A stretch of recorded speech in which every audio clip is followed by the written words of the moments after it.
Let's get started. I'm going to call this meeting to order for the Polk County Board of Commissioners for Tuesday, June 4th, 2024. All commissioners are present. Please join me in the Pledge of Allegiance. I pledge allegiance to the flag of the United States of America and to the republic for which it stands, one nation, under God, indivisible, with liberty and justice for all. Okay, looking for comments for items not on this agenda. Public speaking. Okay. Next up is approval of minutes of May 28th. Also move. I was absent, Chair. And I will second. All those in favor signify by saying aye. Aye. Aye. I'll abstain. Abstain. Yep. Thank you. Passes. I have asked for SCATS policy or SCATS discussion. This is Salem Kaiser Area Transportation Study Group. And basically, because we've had some ongoing discussion with Commissioner Mordhorst in the past, who represents us on the SCATS Policy Committee, and Austin, who represents us on the SCATS Technical Committee, TAC, Technical Advisory Committee, that we at least put a conversation about what this is on our agenda and have a more public conversation about it, because it looks like there's likely to be some further conversation about our level of participation or the voting process and et cetera. And it occurred to me that in my years here, we have never actually had a board discussion about this organization. We have never had a presentation from the Council of Governments specific to SCATS and why it exists and why we should support it or not support it, et cetera.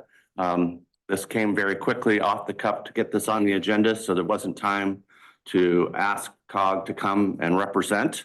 But I think we actually have much deeper experience in the room with Austin and can help us better understand what its general purpose would be. And so thank you, Austin. I have asked him to change up his schedule a little bit and be here today. If you would come forward, I would appreciate it, so that a microphone can pick you up adequately. So we can just have if you wouldn't mind, give us a background, brief background on what Salem Kaiser Area Transportation Study is, why it exists, what we expect the outcomes to be from your perspective on the technical side, and help get us a better idea of what it is and how it's evolving, perhaps. So the Salem Kaiser Area Transportation Study is an outreach of a federal requirement that cities over 50,000 population have what's called a Metropolitan Planning Organization, an MPO, in order to be able to distribute federal funds, federal transportation funds.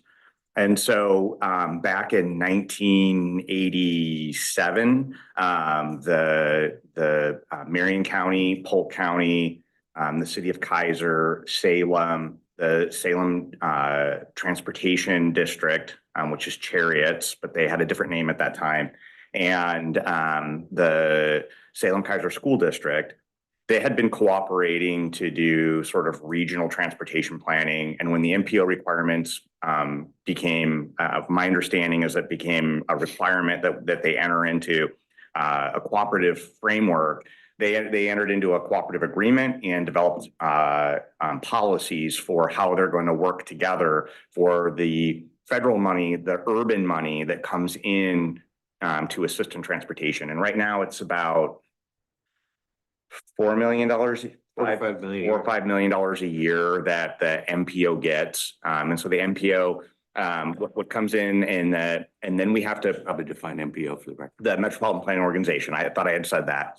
And essentially the SCATS TAC and the SCATS policy. So I serve on the Technical Advisory Committee and Lyle serves on the Policy Committee. We have to put together a transportation improvement plan, a financial plan for projects. And so each jurisdiction has a list of projects They have their own planning process for essentially how they come out of their transportation systems plan, and then they determine what they're going to fund. And typically the money that comes into SCATS is used to help make those projects whole. So they have maybe some other funding sources. It could have a bond that they passed for improvements, and they need just that some additional amount in order for that project to materialize. And so what essentially each jurisdiction does is they come to the TAC and with their list of projects that they want to get into the STIP to get access to the federal funding. And then they make a pitch for why their project meets within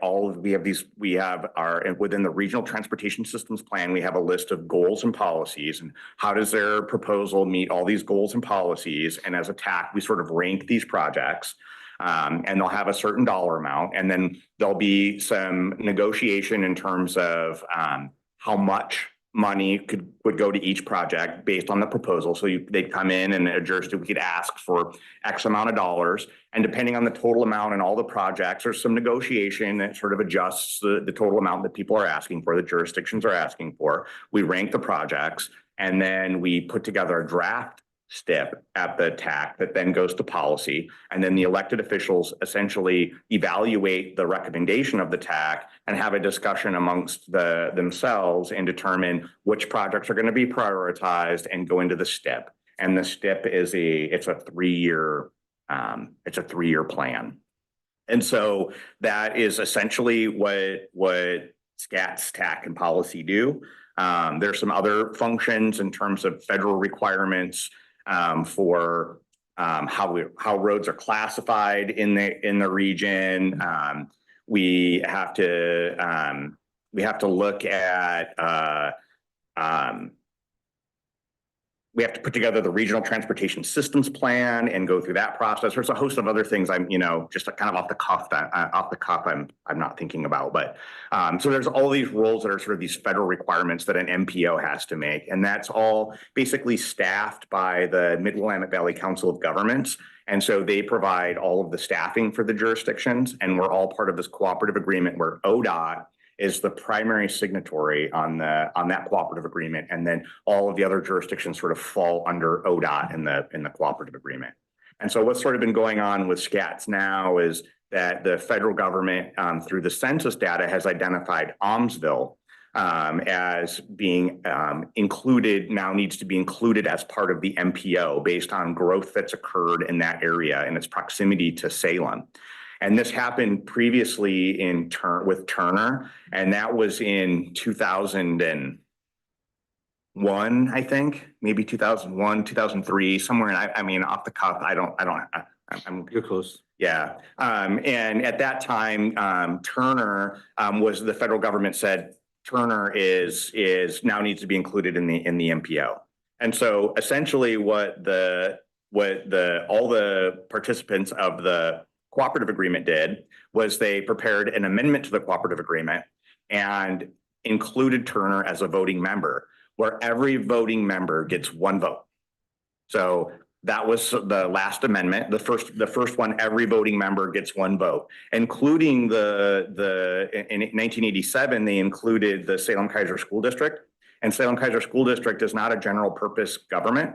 And therefore they're not, as a matter of law, required to have a vote, but because they had been partners going back with the COG many, many years, they were included in that original agreement. They're still included in the amendment when Turner came in as having a vote. And then the laws have subsequently changed where the transportation, the mass transit district, it's mandatory that they get a vote. And so you can't deny a mass transit district a vote. And so everyone sort of agreed we all get one vote.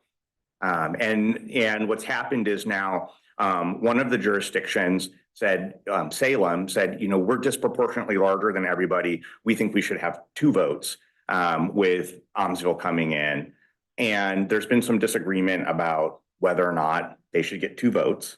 And at the policy level, there was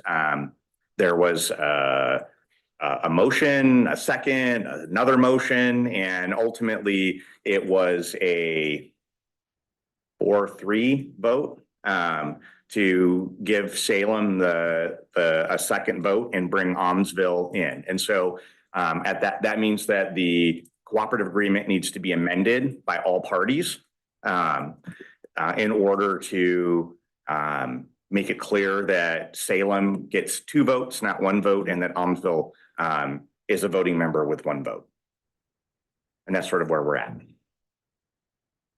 And so describe what the boundary is for the MPO and how it morphs. So it kind of goes out to, for West Salem, it goes out to about Highway 51 and 22 intersection.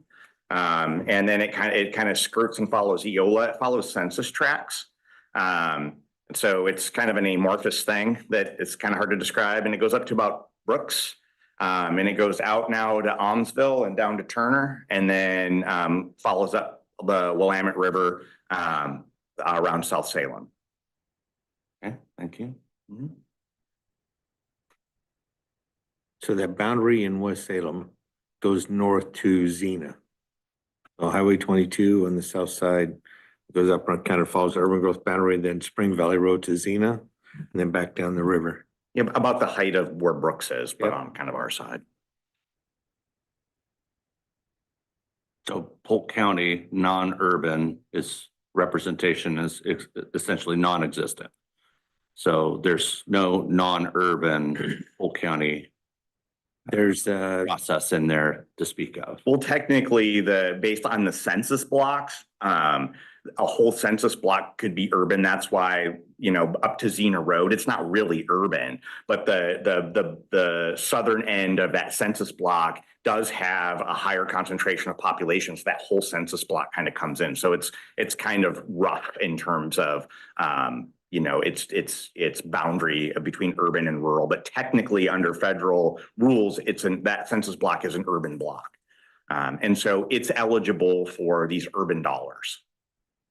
But it's a very small area in Polk County. In Marion County, it's much more significant because a large area of the east of Salem is developed urban, just like within the city limits, but it's not in the city limits. It's actually in the county.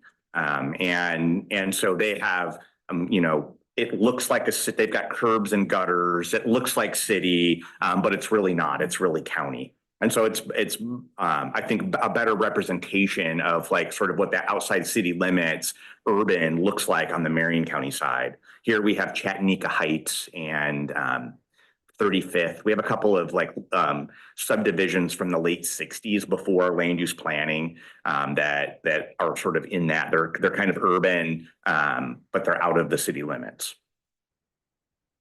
And dollars, again, just for historic purpose, dollars that are allocated to projects will be spent or administered in an urban as an urban facility. Well, it has to be the projects have to be the transportation improvement projects have to be within the SCAT's boundary to utilize the federal urban dollars. The standards to which they're built aren't going to be county standards. Well, it could be a host of things, right? It could. I mean, it could be, safe routes to schools. It could be sidewalk projects. It could be bike lanes. It could be things like making things ADA accessible. It could be a stormwater project. It could be a host of different things. So, I mean, theoretically, it maybe could be. If Marine Drive would ever be constructed, that would be under county guidance at this time. What drive? Marine Drive Inside the city of Salem? inside city of Salem, but that's county property. But the city will be paying all that inside the city when they do construct it. Yeah, there's only a couple little small portions of that where it would go outside of the city's jurisdiction.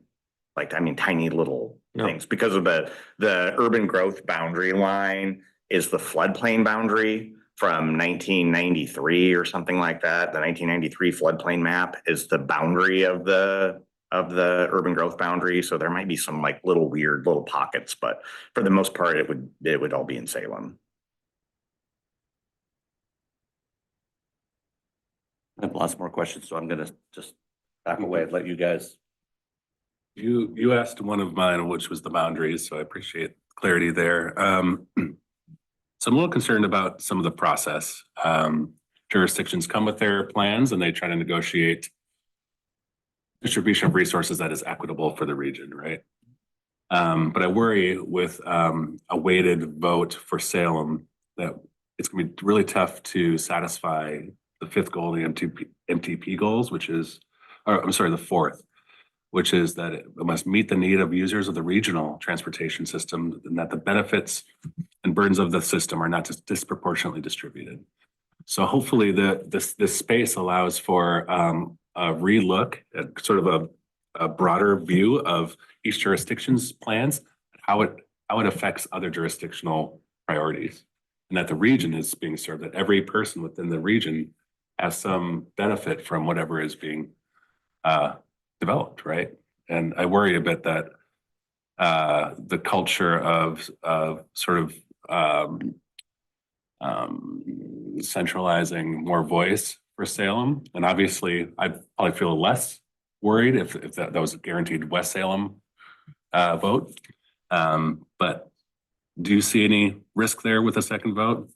Appreciate Commissioner Morthors's vote on that issue. I support it completely, but I'm not sure what the remedy is here, what choices we have to sort of push back at this point since the vote's already been cast, but it seems to fly in the face of the spirit of this collaborative. So, I mean, Salem's argument is based solely on their population, right? They're saying that it's not equitable that they only have one vote because they have the majority of the population. But all of those constituents are also on the east side of the river are also Marion County Commissioner constituents. Mhm. And on the west side, they're your constituents in the city limits. So it's not really a fair, I think, position to say that simply because our city limits has the majority of the population, we deserve a second vote. I think that their issues are probably more nuanced than that, but that is sort of my understanding of the core principle of their argument. And I think that there's some risk in that. I mean, one of the issues is you've got 8 wards in Salem, and you've got 2 votes, you've got 2 city councilors now that are at the table, and maybe those 2 wards are competing for transportation projects and priorities within the city. And now they're bringing that internal conflict to this larger regional body that has been working together in a way that really nobody could ever point to a problem that one jurisdiction's getting all the projects or the smaller jurisdictions are getting missed out, or that there's any inequitable distribution of the projects. When you look at the projects over time, I mean, nobody's like pointed to that and said, hey, there's a problem with how this has worked. And so now you're potentially opening up the regional conversation to sort of these internal dynamics within a city and between wards, and that's risky. And maybe that won't happen. I don't know. But that is a risk, I think, that that could threaten the process at the regional level. Morgan, did you have an opportunity yet to come up with anything for the basis of law for SCATs or its charter and bylaws? Yes, Commissioner. So they don't exist as its own separate entity, as if they're a 190 or a nonprofit. They are a creature of kind of federal law that requires them to be created, and they exist as kind of a function of a contract between the Department of Transportation on one side, or not really one side, but the Department of Transportation, Oregon Department of Transportation, and COG, and all the participating entities. They're all signatories to the cooperative agreement that creates the rules for how they operate, and they're set up in such a way that if SCATS itself as a quasi entity was going to receive any funding directly, COG would be the recipient for it. So essentially, they're the entity that is involved in it. But beyond that, they exist by way of essentially a multi-party contract that outlines their rules for operations, and any modification of that contract or change of that would need to be done by signatory of every single party. And that's how it was done in 2002 when Jefferson was added. Turner. Sorry, Was Turner. 02? It was 02, yes. Thank you. I didn't remember. Was that a unanimous yes amongst the, yeah, Well, it has to be because everyone has to sign the it's a contract. requirement. So everyone has to sign the contract with the new voting mechanism. With the addition of one additional voting member, yes, because the voting members are outlined in the cooperative agreement of who has a vote on SCATs. And to modify that would be like any other contract. It needs to be modified by everyone else. For the record, when Salem first came for the idea of wanting the secondary vote, because they felt they needed more voice because they were getting watered down, adding another voice or another vote with Helmsville. I challenged staff to pull up the funding that's been dispersed over the last 20 years. And that was put who received what and what amounts. When you lay it down, it lays down just almost exactly the population from Salem and Marion County. Both are the two primary. That's where most of the population is. And then it was Turner, or then it was Kaiser, then Turner, and then Polk County. Polk County, by the way, has never received anything.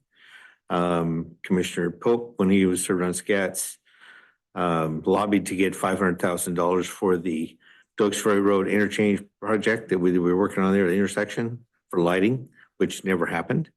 To this date, Polk County has never received any funding from SCATs. And just to be clear, the vote was to support that. Yes. Yeah, and it was directed, but the funding, we don't know where the money is. The money now is in the 2251 project. It's been reallocated because Doakes Ferry Road was moved into. Done by 2051. ODOT, not by Done SCAT. by ODOT, not by SCATs. We don't know where the money is. So, correct. It's in the step. It makes sense that the majority of the funds are in the Salem city limits, probably, because the number one goal is to allow easy access to people and goods. Much of our traffic is going into or through Salem. So it's in Polk County's best interest to make that transport of humans and goods as easy as possible. So I'm really curious why Salem is not thinking that that is being accomplished under the current governance structure. I don't think that they've articulated that it's not being accomplished. And that's, I think, part of the frustration is that I think that it kind of feels like it's fixing a problem that doesn't exist yet. Yeah. Or may never exist. I mean, Lyle says it made it clear that, we don't really we don't have projects that we take into SCATs and we ask for federal funding to accomplish. It's largely just because of the geographic area that's within the SCATs boundary in Polk County. There just isn't really a lot of projects. We really focus on the ODOT projects that are in the SCATs boundary in our jurisdiction and making sure that we're helping.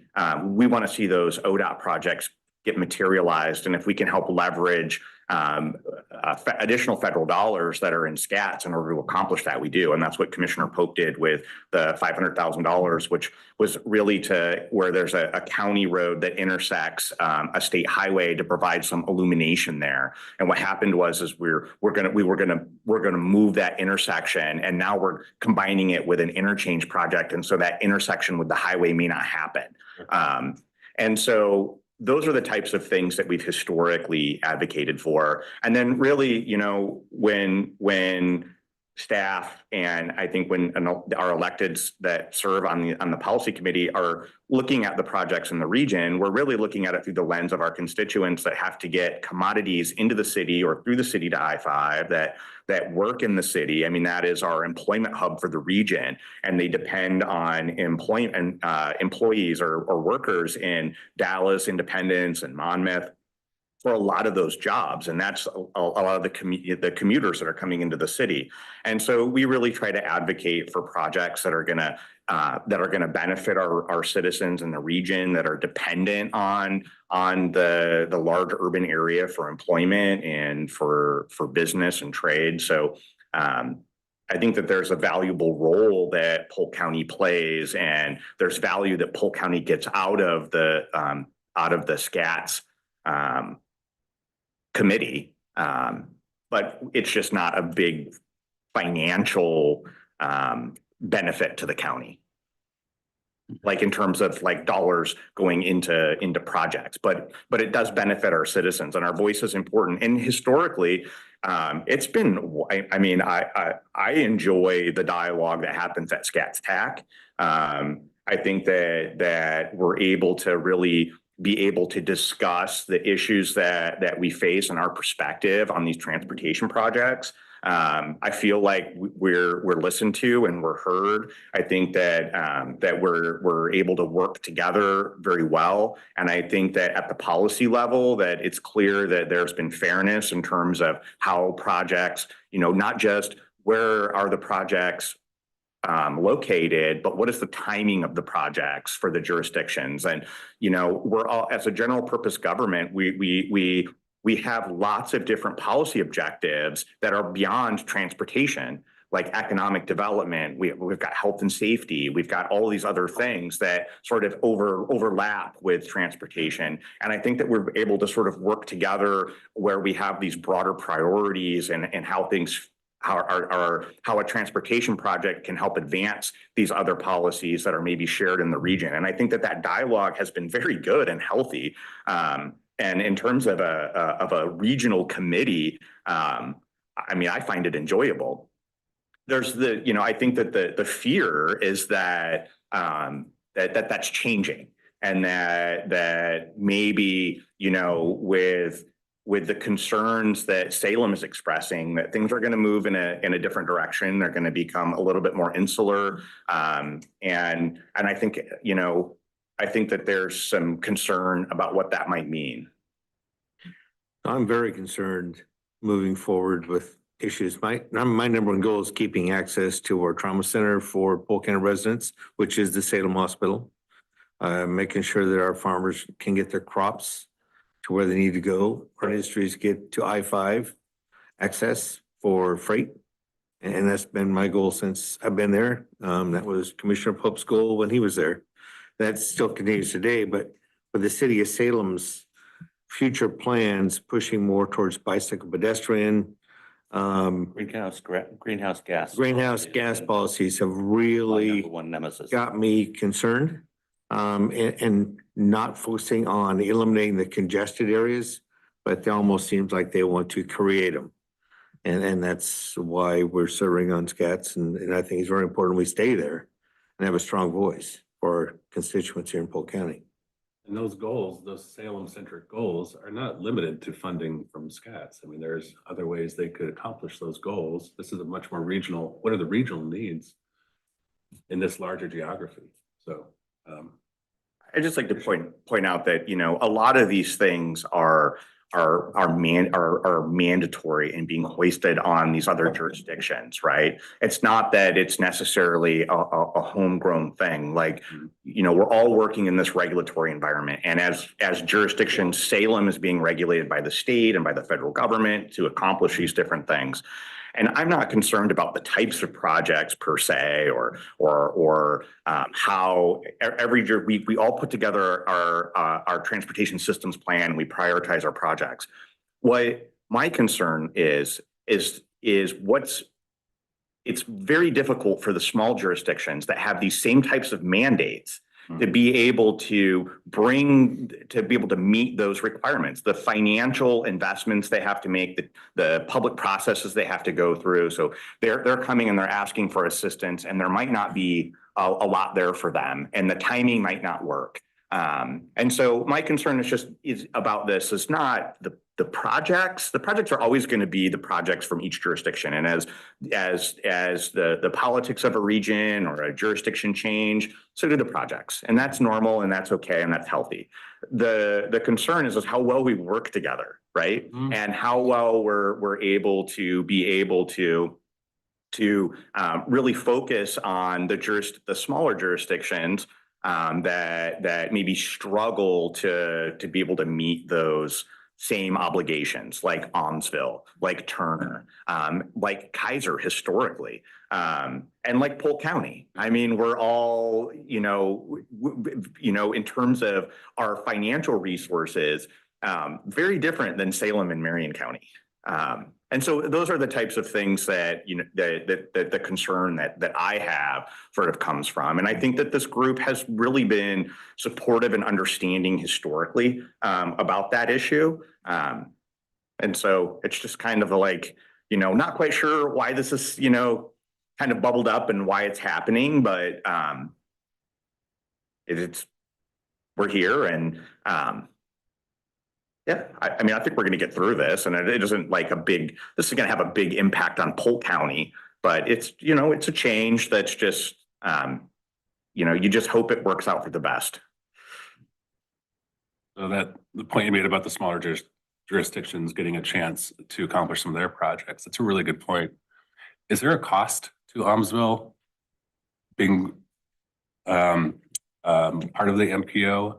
Did Turner lose some grant opportunities like the small city allotment grant or? Yeah, they actually lose a small city allotment grant. That's, I think, over $500,000. That's a lifeline for small communities. Exactly. And if there isn't An alternative. a comparable Yeah. alternative, then yeah, that's problematic. And that's Plus they're paying dues to be a part of the party. That's right. Yeah, so That's the there, other thing that goes with this that you didn't mention is that all the jurisdictions involved pay to be Yeah, involved. we all have a contribution, and the COG satisfies a federal requirement that we all have for that is met by the SCAT's TAC and policy. So, you know, to try to do that on our own, we wouldn't have the economy of scale to be able to comply with those federal requirements. So, I mean, it's just kind of, But one could make an argument about fairness and balance yeah, pretty easily, yeah. especially as we have a jurisdiction pushing to change the vote. It really now does tilt that balance. And by the way, I do want to point out that the dues, every entity pays the same amount of dues. It doesn't, is that a formula? it's nope. What is it? How much is the? I don't recall. Yeah. Huh. Yeah, well, we all pay the exact same amount, regardless of size. Was that brought up during this? That's interesting. We even brought up the diversion, equity, and inclusion that we've all been so forced Trained on. upon us and trained on over the last few years. We even brought that up to how do you tie that into this when you're stepping on the smaller communities and entities that are involved in this and reducing their voice. So we've hit it from every angle we could think of. I guess what, at the end of the day, and the reason for the record, why all this is coming up is because of this imbalance of vote and something happened that probably should have happened by full consensus at SCAS Policy Committee. Is that now we're faced with the potential of making a decision about a cooperative agreement. And what that looks like going forward, we don't know, haven't seen the language, not sure why we haven't seen the language, but hopefully that's coming soon. And the question's got to be, you know, do we agree with that? I mean, again, if we've got this imbalance and irregular vote process in this cooperative agreement and everybody pays the same, everybody should be equal, but we're not. And I think we have probably other jurisdictions in SCATs that are probably asking the same question. And then to me, the question is, so what? Does any one of us not agreeing to sign that cooperative agreement stop them from having a process, stop the SCAT's policy from even being able to go forward? I heard yes. Well, but- they simply wouldn't be able to modify the agreement unless everyone unanimously agreed. So you'd simply operate under the prior agreements that were unanimously executed. So ultimately, Still wouldn't have a vote, the vote, yeah, is what would happen. but the vote that happened in the policy committee doesn't necessarily take effect if any one of us didn't agree to that policy change in the agreement. So I'm not sure that that was ever discussed. And again, I've watched some of the record. I definitely watched the vote on video and that whole struggle. And but I'm not sure that was ever actually discussed that, hey, this is the first step. There's still another step. It's been ratified. You have to be ratified by each of the jurisdictions. Mike Jaffe discussed that. He discussed it a lot with the group. I mean, part of the voting and it is really just to figure out where each jurisdiction lies, right? Like what is each jurisdiction's issue? And now we see, right? We see where the majority is, where we sort of didn't know when we were having these discussions earlier. Now, whether or not each jurisdiction goes back and faithfully executes the decision of the group or not is up for question. I mean, we don't know what's going to happen. We haven't seen the contract, the new cooperative agreement. But that very well could happen. And we maybe go into some type of arbitration. There's a SCAPAC process when there's disagreements. Typically that, and I don't know whether it could be triggered by this or not, but it's when we have disagreements about projects or policy, regional policy, we go through this sort of process where we try to work out those differences. So, I don't know ultimately where this is going to go and in what's going to happen. But it is something that I think could, affect us in the future. And you're going to have to decide as a board whether or not you want to sign a new cooperative agreement when we skip that cooperative agreement. It puts us in a tough spot because the inclusion of Almsville is sort of mandated. And then there's this discretionary element that isn't discretionary at this point. Almsville is eligible for urban federal transportation funds, but doesn't have any vote about how the STIP is built until the cooperative agreement is amended to include them. And so, they're kind of a hostage, I suppose, if the cooperative agreement isn't amended to include them one way or another. Interesting. Do you have any sense of with your conversations with COG leadership about how far out this agreement might be? It may be the end of the year, first of next year. They're considering possibly an arbitrator to come in, go through a series of meetings and discussions to find agreement somewhere. But at this time, I think they're just we're going to keep operating under our current signed agreement until that day comes. So they're just kind of letting everything calm down and people think about what's important and where they stand. Okay, so your interpretation then is that Salem still has just one vote. Salem still has one vote. Until this new agreement comes in and we sign it, they only have one vote. Every jurisdiction has an equal vote. It's still, except Almsville. Except But Almsville. Almsville is a member. Those of us on the board all said we will take care of Almsville in the meantime. We won't leave them hanging. So, not for that community. Would it possible to introduce a motion to allow Almsville to have a vote Nope. until?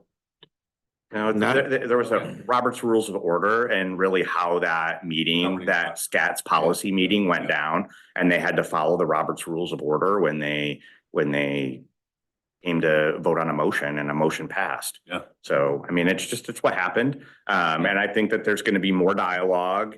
We get the sense that it's not over yet. And Lyle is thinking it's not going to be until the next, over the next calendar year before we see a new cooperative agreement drafted up in here. So it'd be good to understand a little bit more what Salem's concerns are too. There's nothing substantive that has arisen. I can't imagine one other vote. So we had Mayor Hoy and Councilor Phillips both testify that they felt that their vote was being watered down and they needed a stronger voice within the region.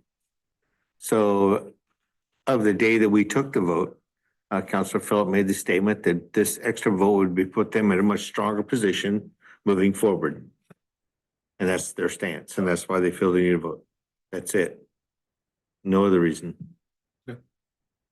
Well, my hopeful outcome of this today is to be able to give Commissioner Morthorst a little stronger understanding of what this board's position is. And I would suggest, from my perspective, my position is one jurisdiction, one vote is what our cooperative agreement says. That's what I expect our next cooperative agreement to say. And if it doesn't, I will not vote to support it. And hopefully they're getting the message that that's probably a non-starter amongst more than just Polk County. I don't want to put words in anyone else's mouth, but I can sense that there are other jurisdictions that say, well, hang on a second, this isn't fair. So, that's where I'd like to be. I see you nodding and I'd like to make certain that we are giving you the strong affirmative that that's where you should stand your ground and continue to tell that team and that staff that we're not going to support an agreement that looks different than where we are, with the exception of course, adding a new jurisdiction in that's entitled to a vote. You know, they come in, they're governed by that, they're entitled to that vote. And so I think there's been two major wrongs done here, and I'd like to see it get corrected before we ever consider signing a new agreement.